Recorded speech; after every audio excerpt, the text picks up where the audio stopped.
ಬಾಗಲಕೋಟೆ ಜಿಲ್ಲೆಯ ಮುಧೋಳ ತಾಲೂಕಿನ ಪ್ರವಾಹ ಪೀಡಿತ ಪ್ರದೇಶಗಳಿಗೆ ಮಾಜಿ ಡಿಸಿಎಂ ಹಾಲಿ ಸಂಸದ ಗೋವಿಂದ ಕಾರಜೋಳ ಅವರು ಭೇಟಿ ನೀಡಿ ಪರಿಶೀಲನೆ ನಡೆಸಿದರು.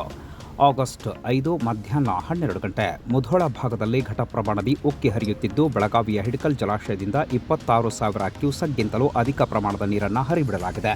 ಪರಿಣಾಮ ಯಾದವಾಡ ಸೇತುವೆ ಮುಳುಗಡೆಯಾಗಿದ್ದು, ಅಂದಾಜು 15 ಹಳ್ಳಿಗಳ ಸಂಪರ್ಕ ಕಡಿದುಕೊಂಡಿದೆ.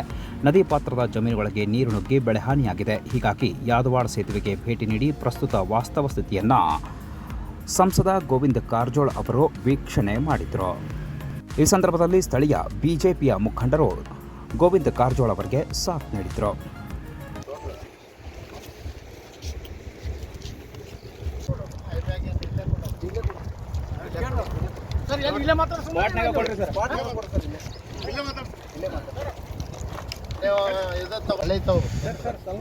ಬೆಳಿತಾವ್ ಸೈಡ್ ಮೇಲೆ ಬೆಳಿತಾವ್ ನೀರು ಬೆಳೆ ಕೂಡ ಬರ್ಬೇಕು.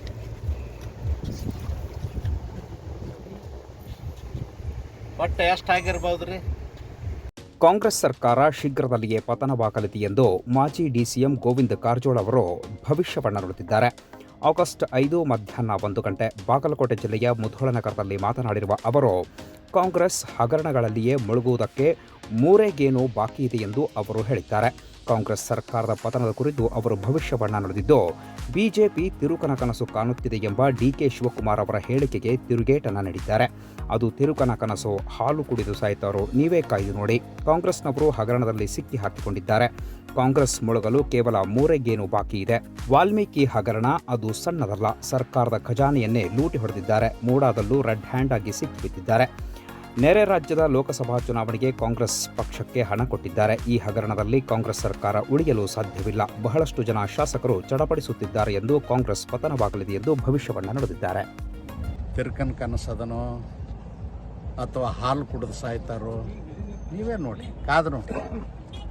ಹಗರಣಗಳಲ್ಲಿ ಸಿಗಾಕೊಂಡ್ಬಿಟ್ಟಿದ್ದಾರೆ. ಮುಳುಗೋದಕ್ಕೆ ಇನ್ನೇನು ಮೂರೇಗೇಣು ಬಾಕಿ ಅದು, ಭಾಳ ಇಲ್ಲ. ವಾಲ್ಮೀಕಿ ನಿಗಮದ ಹಗರಣ ಸಣ್ಣ ಹಗರಣ ಅಲ್ಲ. ಸರ್ಕಾರದ ಖಜಾನೆನೇ ದರೋಡಿ ಮಾಡಿದ್ದಾರೆ. ರೆಡ್ ಹ್ಯಾಂಡ್ ಆಗಿ ಸಿಕ್ಕೊಂಡಿದ್ದಾರೆ. ಮತ್ತು ನೆರೆ ರಾಜ್ಯಗಳಿಗೆ ಕಾಂಗ್ರೆಸ್ ಪಕ್ಷಕ್ಕೆ ಲೋಕಸಭೆ ಚುನಾವಣೆಗೆ ಹಣ ಕೊಟ್ಟಿದ್ದಾರೆ. ಇದೆಲ್ಲನೂ ಕಣ್ಣು ಮುಂದೆನೇ ಇದೆ. ಮತ್ತು ಮೂಡಾದಂತೂ ನಿಮ್ಗೆ ಗೊತ್ತಿದೆ, ಒಂದು ಸಾರಿ ಅಕ್ವಿಸಿಷನ್ ಮಾಡಿದ ಭೂಮಿಯನ್ನು ತಿರುಗಿ ಅದು ಲೇಔಟ್ ಆದಮೇಲೆ ಅದರಲ್ಲಿ ಕೆಲವು ಸೈಟ್ಗಳನ್ನು ಮೂಡಾದವರು ಕೆಲವ್ರಿಗೆ ಹಂಚಿಕೆ ಮಾಡಿ ಮಾರಾಟ ಮಾಡಿದ ಮೇಲೆ ನೋಟಿಫಿಕೇಶನ್ ಮಾಡಿ ತಿರುಗಿ ಅದನ್ನು ತೊಗೊಂಡು 14 ಸೈಟ್ ತೊಗೊಂಡದ್ದು ರೆಡ್ ಹ್ಯಾಂಡ್ ಅಲ್ಲೇನು. ಅದಕ್ಕೆ ಈ ಹಗರಣಗಳಲ್ಲಿ ಕಾಂಗ್ರೆಸ್ ಸರ್ಕಾರ ಉಳಿಲಿಕ್ಕೆ ಸಾಧ್ಯ ಇಲ್ಲ.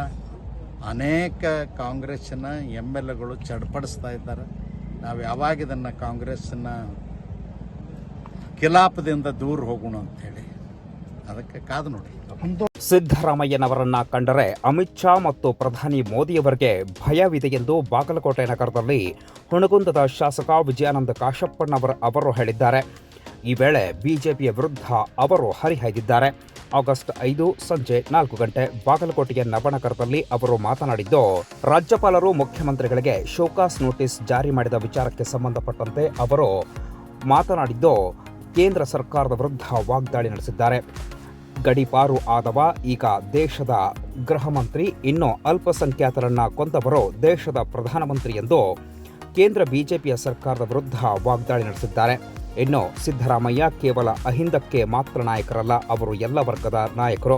ತಲೆ ಹಿಡುಕ ಕೆಲಸ ಮಾಡುವವರು ರಾಜ್ಯಪಾಲರಿಗೆ ಮನವಿ ಕೊಟ್ಟಿದ್ದಾರೆ. ರಾತ್ರಿ 12 ಗಂಟೆಗೆ ನೋಟಿಸ್ ಕೊಡ್ತಾರೆ ಅಂದ್ರೆ ಇವರಿಗೆ ಸಿದ್ದರಾಮಯ್ಯನವರ ಬಗ್ಗೆ ಭಯವಿದೆ ಎಂದು ಹೇಳಿದ್ರು. ಈ ಸಂದರ್ಭದಲ್ಲಿ ಅವರು ಏನು ಕಿತ್ತುಕೊಳ್ಳುವುದಕ್ಕೆ ಸಾಧ್ಯವಿಲ್ಲವೆಂದು ಕೇಂದ್ರ ಬಿಜೆಪಿಯ ಸರ್ಕಾರದ ವಿರುದ್ಧ ಹರಿಹಾಯ್ದ್ರು. ಯಾಕಂದ್ರೆ ಇಷ್ಟೊತ್ತು ಹೇಳಿದ್ರಲ್ಲ, ರಾತ್ರೋರಾತ್ರಿ ಯಾವನೋ ಒಬ್ಬವ ಏನು ಬ್ಲಾಕ್ ಮೇಲರ್ ಏನಂತಾರ ಅವ್ರಿಗೆ, ತಲೆ ಹಿಡುಕರು ಅಂತಾರ. ಅವ್ರಿಗೆ ತಲೆ ಹಿಡುಕು ಕೆಲಸ ಮಾಡುವಂತವ್ರು ಹೋಗಿ ರಾಜ್ಯಪಾಲರಿಗೆ ಒಂದು ಮನವಿಯನ್ನು ಕೊಟ್ರೆ ರಾತ್ರಿ 11 ಗಂಟೆಗೆ ನೋಟಿಸ್ ಕೊಡ್ತಾರಂತಂದ್ರ ಇವ್ರಿಗೆ ಎಷ್ಟು ಅಂಜಿಕೆ ಐತಿ ಅನ್ನೋದನ್ನು ನಾವು ಅರ್ಥ ಮಾಡ್ಕೋಬೇಕಾಗಿದೆ. ನಾನು ಒಂದು ಬಹಳ ಸ್ಪಷ್ಟ ಮಾತನ್ನು ಹೇಳಕ್ ಇಚ್ಛೆ ಪಡ್ತೇನೆ. ಇವ್ರೇನು ತಿಪ್ಪರ್ ಲಗ ಒಗದ ಲಗಾಟ ಹೊಡೆದ ಏನು ಕಿತ್ಕೊಂಡ್ರು ಕೂಡ ಏನು ಕೂಡ ಹರ್ಕೊಳಕ್ಕಾಗುದಿಲ್ಲ. ತಿಳ್ಕೊಂಡ್ರೆ ಅವ್ರು ಬಿಜೆಪಿಯವರು ಏನ್ರ ಮಾಡಿ ಸಿದ್ದರಾಮಯ್ಯನವರು ಸ್ವಲ್ಪ ಅಳ್ಳಾಡಿಸ್ಬಿಟ್ರೆ ಸರ್ಕಾರ ಡೊಂಬರಿಸ್ಬೋದಂತ. ತಮ್ಮ 136 ಜನ ಶಾಸಕರು ಬಂಡೆ ಕಲ್ಲಾಗಿರೋ ಸಿದ್ದರಾಮಯ್ಯ ಅವ್ರಿಗೇನ್ರ ಮುಟ್ಟುದಲ್ಲ, ಬರೇ ಒಂದು ನೋಟಿಸ್ ಕಳಿಸಿದ್ದಕ್ಕೆ ಈ ಪರಿಸ್ಥಿತಿ ಆಗೈತಿ ಈ ರಾಜ್ಯದೊಳಗ. ನೀವೇನ್ರ ಮುಂದುವರೆದ್ರೆ ಅಂದ್ರೆ ಏನಾಗತ್ತ ಬಿಜೆಪಿ ಅವರ? ನೀವು ಅದಿರಲ್ಲ ಶಾಂತಿ ನಿಂತ ಏನ್ ನಾವು ಸರ್ಕಾರ ಮಾಡಿವಿ ಅಂತ ಕಿಸಿತಿರಲ್ಲ 400 ಪಾರ್ ಅಂತೇಳಿ ನಿಮ್ ನರೇಂದ್ರ ಮೋದಿ ನಿಮ್ಮ ಬುಡ ಸಮಾಜ ಕಿತ್ತೊಯ್ಯುವಂತ ಕೆಲಸ ಇವತ್ತು ಜನರು ಮಾಡ್ತಾರೆ ಅನ್ನೋದನ್ನ ನಾನು ಬಹಳ ಎಚ್ಚರಿಕೆ ಗಂಟೆಯನ್ನ ಬಿಜೆಪಿ ಅವರಿಗೆ ನಾನು ಹೇಳಕ್ಕೆ ಇಚ್ಛೆ ಪಡ್ತೀನಿ. ಪರಿಶಿಷ್ಟ ಜಾತಿ ಸಮುದಾಯಗಳ ಒಳ ಮೀಸಲಾತಿಯನ್ನ ರಾಜ್ಯ ಸರ್ಕಾರ ಜಾರಿಗೊಳಿಸದೇ ಇದ್ದರೆ ಕಾವೇರಿಯಿಂದ ಭೀಮಾ ನದಿಯವರೆಗೆ ಜನಾಂದೋಲನ ಹಮ್ಮಿಕೊಳ್ಳಲಾಗುತ್ತದೆ ಎಂದು ಮಾಜಿ ಡಿಸಿಎಂ ಗೋವಿಂದ ಕಾರಜೋಳ ಅವರು ಸಿಎಂ ಸಿದ್ದರಾಮಯ್ಯನವರಿಗೆ ಎಚ್ಚರಿಕೆಯನ್ನು ನೀಡಿದ್ದಾರೆ. ಆಗಸ್ಟ್ 5 ಮಧ್ಯಾಹ್ನ 1:30 ಸಂದರ್ಭ ಬಾಗಲಕೋಟೆ ಜಿಲ್ಲೆಯ ಮುಧೋಳ ನಗರದ ಡಾಕ್ಟರ್ ಅಂಬೇಡ್ಕರ್ ಭವನದಲ್ಲಿ ಪರಿಶಿಷ್ಟ ಜಾತಿ ಸಮುದಾಯಗಳ ಒಕ್ಕೂಟದಿಂದ ಆಯೋಜಿಸಲಾಗಿದ್ದ ಸನ್ಮಾನ ಸಮಾರಂಭದಲ್ಲಿ ಭಾಗಿಯಾಗಿ ಮಾತನಾಡಿದ ಮಾಜಿ ಡಿಸಿಎಂ ಗೋವಿಂದ ಕಾರಜೋಳ ಅವರು ರಾಜ್ಯ ಸರ್ಕಾರಕ್ಕೆ ಎಚ್ಚರಿಕೆ ನೀಡಿದ್ದಾರೆ. ಪರಿಶಿಷ್ಟ ಜಾತಿ ಸಮುದಾಯಗಳ ಒಳ ಮೀಸಲಾತಿ ಪರವಾಗಿ ಸುಪ್ರೀಂ ಕೋರ್ಟ್ ನೀಡಿದ ಆದೇಶದಂತೆ ರಾಜ್ಯ ಸರ್ಕಾರ ಒಳ ಮೀಸಲಾತಿ ಜಾರಿಗೆ ತರಬೇಕು, ಅನುಷ್ಠಾನಗೊಳಿಸಬೇಕು. ಇಲ್ಲವಾದಲ್ಲಿ ಕಾವೇರಿಯಿಂದ ಭೀಮಾ ನದಿಯವರೆಗೆ ಜನಾಂದೋಲನ ನಡೆಯುತ್ತದೆ ಎಂದು ಹೇಳಿದ್ದಾರೆ. ಇನ್ನು ಪರಿಶಿಷ್ಟ ಜಾತಿ ಸಮುದಾಯಗಳ ಒಳ ಮೀಸಲಾತಿಗಾಗಿ ಶ್ರಮಿಸಿದ ಹಿನ್ನೆಲೆ ಮಾಜಿ ಡಿಸಿಎಂ ಗೋವಿಂದ ಕಾರಜೋಳ ಅವರನ್ನು ಪರಿಶಿಷ್ಟ ಜಾತಿ ಸಮುದಾಯಗಳ ವತಿಯಿಂದ ಸನ್ಮಾನಿಸಿ ಗೌರವಿಸಿ ಅಭಿನಂದಿಸಲಾಯಿತು. ಈ ಸಂದರ್ಭದಲ್ಲಿ ಶಾಸಕ ಸಿದ್ದು ಸವದಿ, ಮಾದಿಗ ಮೀಸಲಾತಿ ಹೋರಾಟ ಸಮಿತಿಯ ರಾಜ್ಯಾಧ್ಯಕ್ಷ ಮುತ್ತಣ್ಣ ಬೆಣ್ಣೂರ್ ಸೇರಿದಂತೆ ಸ್ಥಳೀಯ ಪ್ರಮುಖರು ಈ ಸಂದರ್ಭದಲ್ಲಿ ಉಪಸ್ಥಿತರಿದ್ದರು.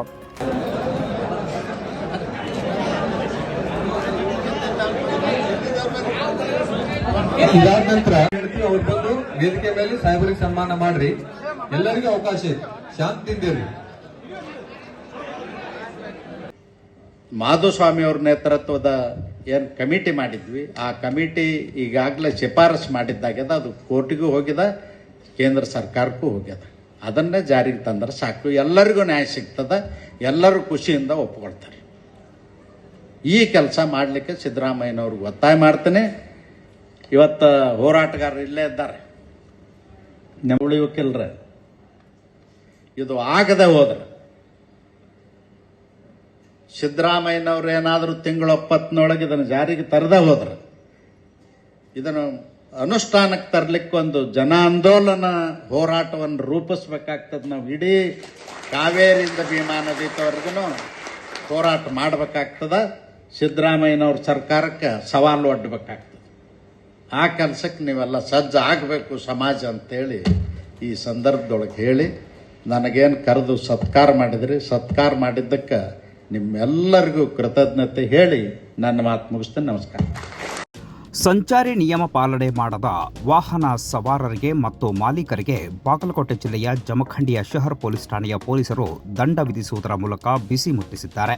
ಆಗಸ್ಟ್ 5 ಸಂಜೆ 4 ಗಂಟೆ ಬಾಗಲಕೋಟೆ ಜಿಲ್ಲೆಯ ಜಮಖಂಡಿ ನಗರದ ಪ್ರಮುಖ ಬೀದಿಗಳಲ್ಲಿ ಸಂಚಾರಿ ನಿಯಮಗಳನ್ನು ಪಾಲನೆ ಮಾಡದೆ ರಸ್ತೆಯ ಇಕ್ಕೆಲಗಳಲ್ಲಿ ಅಡ್ಡಾದಿಡ್ಡಿಯಾಗಿ ವಾಹನಗಳನ್ನು ಪಾರ್ಕ್ ಮಾಡಿದ ವಾಹನ ಸವಾರರು ಮತ್ತು ಮಾಲೀಕರಿಗೆ ಜಮಖಂಡಿಯ ಶಹರ್ ಪೊಲೀಸ್ ಠಾಣೆಯ ಪಿಎಸ್ಐ ಅನಿಲ್ ಕುಂಬಾರ್ ಅವರ ನೇತೃತ್ವದ ದಂಡ ವಿಧಿಸುವುದರ ಮೂಲಕ ಬಿಸಿಯನ್ನು ಮುಟ್ಟಿಸಿದೆ. ಇನ್ನು ಜಮಖಂಡಿ ನಗರದಲ್ಲಿ ದಿನೇ ದಿನೇ ವಾಹನಗಳ ಸಂಖ್ಯೆ ಹೆಚ್ಚಾಗ್ತಾ ಇದ್ದು ಸಂಚಾರಕ್ಕೆ ಕೂಡ ಅಡೆತಡೆ ಉಂಟಾಗ್ತಾ ಇದೆ. ಟ್ರಾಫಿಕ್ ರೂಲ್ಸ್ಗಳನ್ನು ಪಾಲನೆ ಮಾಡದೇ ಇರುವಂತಹ ವಾಹನ ಸವಾರರಿಗೆ ದಂಡ ವಿಧಿಸುವುದರ ಮೂಲಕ ಬಿಸಿ ಮುಟ್ಟಿಸಿದ್ದಾರೆ. ಇನ್ನು ಸಂಚಾರಿ ನಿಯಮಗಳನ್ನು ಎಲ್ಲರೂ ಕಟ್ಟುನಿಟ್ಟಾಗಿ ಪಾಲನೆ ಮಾಡುವಂತೆ ಪಿಎಸ್ಐ ಅನಿಲ್ ಕುಂಬಾರ್ ಅವರು ಮನವಿ ಮಾಡಿದ್ದಾರೆ. ಸಂಚಾರಿ ನಿಯಮಗಳನ್ನು ಪಾಲನೆ ಮಾಡುವುದರಿಂದ ಸಾಕಷ್ಟು ಅಪಘಾತಗಳನ್ನು ತಡೆಗಟ್ಟಬಹುದಾಗಿದೆ. ಹೀಗಾಗಿ ಸಾರ್ವಜನಿಕರು ಕೂಡ ಪೊಲೀಸ್ ಇಲಾಖೆಯೊಂದಿಗೆ ಕೈಜೋಡಿಸಬೇಕು ಎಂದು ಅವರು ಮನವಿ ಮಾಡಿದ್ದಾರೆ. ಜಮಖಂಡಿ ನಗರದ ವಿವಿಧ ಬೀದಿಗಳಲ್ಲಿ ಅಡ್ಡಾದಿಡ್ಡಿಯಾಗಿ ವಾಹನಗಳನ್ನು ಪಾರ್ಕ್ ಮಾಡಿದ ಹಿನ್ನೆಲೆಯಲ್ಲಿ ದಂಡ ವಿಧಿಸಿದ್ದಾರೆ. ಇನ್ನು ಈ ಸಂದರ್ಭದಲ್ಲಿ ಜಮಖಂಡಿಯ ಶಹರ್ ಪೊಲೀಸ್ ಠಾಣೆಯ ಸಿಬ್ಬಂದಿಯವರು ಉಪಸ್ಥಿತರಿದ್ದು ದಂಡವನ್ನು ವಿಧಿಸುವ ಕಾರ್ಯವನ್ನು ಮಾಡಿದ್ದಾರೆ. ಆಂಧ್ರಪ್ರದೇಶದ ಅನಂತಪುರದಲ್ಲಿ ಎಟಿಎಂ ಕಳ್ಳತನ ಮಾಡಿ ಪರಾರಿಯಾಗುತ್ತಿದ್ದ ಕಳ್ಳರನ್ನ ಬಾಗಲಕೋಟೆ ಜಿಲ್ಲೆಯ ಹುಣಗುಂದ ಪಟ್ಟಣದ ಸಮೀಪ ಪೊಲೀಸರು ಸಿನಿಮೆಯ ರೀತಿಯಲ್ಲಿ ಬಂಧಿಸುವಲ್ಲಿ ಯಶಸ್ವಿಯಾಗಿದ್ದಾರೆ. ಆಗಸ್ಟ್ 5 ಸಂಜೆ 5 ಗಂಟೆ ನೆರೆ ರಾಜ್ಯ ಆಂಧ್ರಪ್ರದೇಶದ ಅನಂತಪುರ ನಗರದಲ್ಲಿ ಎಟಿಎಂ ಯಂತ್ರ ಒಡೆದು ಹಣ ದೋಚಿ ಕಾರಿನಲ್ಲಿ ಪರಾರಿಯಾಗುತ್ತಿದ್ದ ಇಬ್ಬರು ಕಳ್ಳರನ್ನ ಬಾಗಲಕೋಟೆ ಜಿಲ್ಲೆಯ ಹುಣಗುಂದ ಪಟ್ಟಣದ ಸಮೀಪ ದಣ್ಣೂರು ರಸ್ತೆಯಲ್ಲಿ ಪಟ್ಟಣದ ಪೊಲೀಸರು ಸಿನಿಮೀಯ ರೀತಿಯಲ್ಲಿ ಬಂಧಿಸುವಲ್ಲಿ ಯಶಸ್ವಿಯಾಗಿದ್ದಾರೆ. ಈ ಕುರಿತು ಪೊಲೀಸ್ ಮೂಲಗಳು ಮಾಹಿತಿಯನ್ನು ನೀಡಿವೆ. ಕಳ್ಳತನ ಮಾಡಿದ ಆರೋಪಿಗಳು ಹುನಗುಂದ ತಾಲೂಕಿನ ಹೊರವಲಯದಲ್ಲಿ ಬರುವ ರಾಷ್ಟ್ರೀಯ ಹೆದ್ದಾರಿ ಮೂಲಕ ಸಾಗುವ ಮಾಹಿತಿಯನ್ನು ಆಧರಿಸಿ ಎಲ್ಲ ಚೆಕ್ಪೋಸ್ಟ್ ಮತ್ತು ರಾಷ್ಟ್ರೀಯ ಹೆದ್ದಾರಿಗಳಲ್ಲಿ ನಿಗಾವಹಿಸಲಾಗಿತ್ತು. ಕುಷ್ಟಗಿ ನಗರದಿಂದ ರಾಷ್ಟ್ರೀಯ ಹೆದ್ದಾರಿ 50 ಮೂಲಕ ವಿಜಯಪುರ ಮಾರ್ಗದ ಮೂಲಕ ಸಾಗ್ತಾ ಇದ್ರು. ಪೊಲೀಸರನ್ನ ನೋಡಿದ ತಕ್ಷಣ ವೇಗವಾಗಿ ಕಾರು ಚಲಾಯಿಸಿದಾಗ ಪೊಲೀಸರ ವಾಹನ ಹಾಗೂ ರಾಷ್ಟ್ರೀಯ ಹೆದ್ದಾರಿ ಗಸ್ತು ವಾಹನದ ಮೂಲಕ ಕಳ್ಳರ ವಾಹನ ಬೆನ್ನತ್ತಲಾಯಿತು. ಹುಣಗುಂದ್ ಹಾಗೂ ಮುದ್ದೇಬಿಹಾಳ ರಾಜ್ಯ ಹೆದ್ದಾರಿ ಮಾರ್ಗ ಮಧ್ಯೆ ಕಾರಿನ ಟೈರ್ ಸ್ಫೋಟಗೊಂಡಿದ್ದರಿಂದ ವಾಹನವನ್ನು ನಿಲ್ಲಿಸಿ ಜಮೀನಿನಲ್ಲಿ ಓಡಿ ಹೋಗುತ್ತಿದ್ದ ಇಬ್ಬರು ಕಳ್ಳರನ್ನ ಪೊಲೀಸರು ಓಡಿ ಹೋಗಿ ಸೆರೆ ಹಿಡಿಯುವಲ್ಲಿ ಯಶಸ್ವಿಯಾಗಿದ್ದಾರೆ. ಈ ಕುರಿತು ಸಿಪಿಐ ಸುನೀಲ್ ಸವದಿ ಅವರು ಮಾಹಿತಿಯನ್ನು ನೀಡಿದ್ದಾರೆ. ಇಬ್ಬರು ಆರೋಪಿಗಳು ಹಾಗೂ ಕಾರನ್ನು ಅನಂತಪುರ ಪೊಲೀಸರಿಗೆ ಹಸ್ತಾಂತರಿಸಲಾಗಿದೆ. ಈ ಒಂದು ಕಾರ್ಯಾಚರಣೆಯಲ್ಲಿ ಪಿಎಸ್ಐ ಚೆನ್ನಯ್ಯ ದೇವರು, ಪೊಲೀಸ್ ಸಿಬ್ಬಂದಿಗಳಾದ ಎಸ್ಆರ್ ನಾಯಕ್, ಬಶೀರ್ ಕಲಬುರ್ಗಿ, ಸಿದ್ದು ಕೌಲ್ಗಿ ಸೇರಿದಂತೆ ಇತರೆ ಸಿಬ್ಬಂದಿಯವರು ಕಾರ್ಯಾಚರಣೆಯಲ್ಲಿ ಭಾಗಿಯಾಗಿದ್ದರು. ಇನ್ನು ಪೊಲೀಸರ ಈ ಕಾರ್ಯಕ್ಕೆ ಸಾರ್ವಜನಿಕರು ಮೆಚ್ಚುಗೆಯನ್ನು ವ್ಯಕ್ತಪಡಿಸಿದ್ದಾರೆ.